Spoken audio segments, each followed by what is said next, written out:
दोस्तों, नारायणी सेना का नाम तो आपने सुना ही होगा, लेकिन क्या आप अंदाजा लगा सकते हैं कि ये सेना कितनी भयावह और विध्वंसकारी थी? कल्पना कीजिए, एक ऐसी अजेय सेना जिसका एक एक सैनिक महाभारत के युद्ध में हजारों योद्धाओं से अकेले लोहा लेने में सक्षम था। एक ऐसी टुकड़ी जिसका हर सैनिक मायावी युद्ध कला में निपुण था और जो केवल उन्हीं को दिखाई देती थी जिनके पास दिव्य दृष्टि थी। लेकिन कुरुक्षेत्र का युद्ध समाप्त होते ही यह सेना रहस्यमयी तरीके से लुप्त हो गई। आखिर यह सेना कहाँ गई? क्या यह पूरी तरह नष्ट हो गई या फिर किसी गुप्त लोक में जाकर किसी खास समय के आने की प्रतीक्षा कर रही है? और सबसे बड़ा सवाल, क्या कलयुग में यह सेना फिर से लौटेगी? आज हम इस रहस्य को जानेंगे, एक ऐसी कथा के माध्यम से जो महाभारत के पन्नों से निकलकर भविष्य की ओर इशारा करती है। श्री कृष्ण ने अपने राज्य की सुरक्षा के लिए एक विशेष सेना तैयार की, लेकिन यह कोई साधारण सेना नहीं थी। यह उन योद्धाओं की टुकड़ी थी जो न केवल शस्त्रों में निपुण थे, बल्कि तपस्या, योग बल और दिव्य शक्तियों से भी सुसज्जित थे। इनका लक्ष्य केवल एक था, श्री कृष्ण की आज्ञा का पालन करना, बिना कोई सवाल पूछे, बिना कोई संदेह किए। इन योद्धाओं को विशेष युद्ध कला सिखाई गई, दिव्यास्त्रों का ज्ञान, शत्रु के मन को भेदने की क्षमता और अदृश्य होकर युद्ध करने की कला। ऐसी अद्वितीय सेना को नारायणी सेना कहा गया, क्योंकि यह नारायण यानी भगवान श्री कृष्ण की कृपा से संचालित थी। जब महाभारत का युद्ध तय हो गया तो दोनों पक्षों को अपनी सेनाएं जुटानी थीं।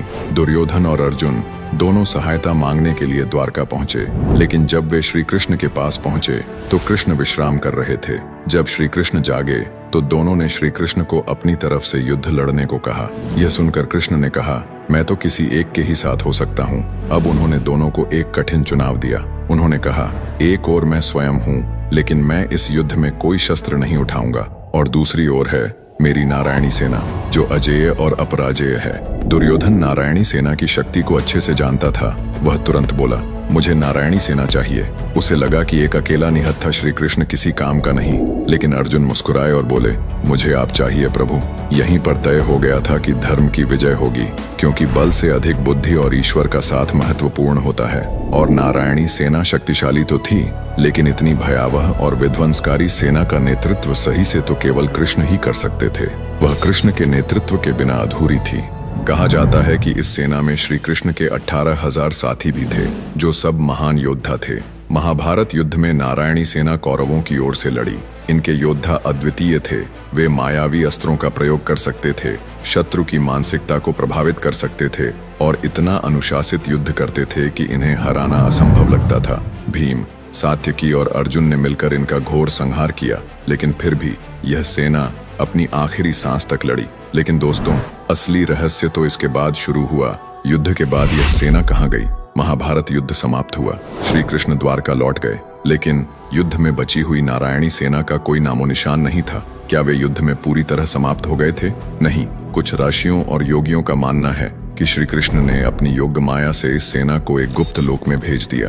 कहा जाता है कि नारायणी सेना आज भी कहीं अस्तित्व में है, लेकिन यह केवल उन्हीं को दिखाई देती है जिनकी आत्मा शुद्ध और दृष्टि दिव्य होती है। कुछ लोग कहते हैं कि यह सेना गोलोक चली गई, जहां यह श्री कृष्ण के आदेश की प्रतीक्षा कर रही है। कुछ तांत्रिक ग्रंथों में लिखा है कि यह सेना एक अलग आयाम में जाकर तपस्या कर रही है, और जब कलयुग में अधर्म चरम पर पहुंचेगा तब यह पुनः प्रकट होगी। नारायणी सेना की रहस्यमयी शक्तियां। इस सेना के बारे में कहा जाता है कि इनके पास सामान्य योद्धाओं से अलग शक्तियां थीं। ये दिव्य दृष्टि वालों को ही दिखाई देती थी। ये मन के विचार पढ़ सकते थे और दुश्मनों को भ्रमित कर सकते थे। इन्हें किसी अस्त्र से मारा नहीं जा सकता था, क्योंकि ये योग बल से स्वयं को सुरक्षित कर सकते थे।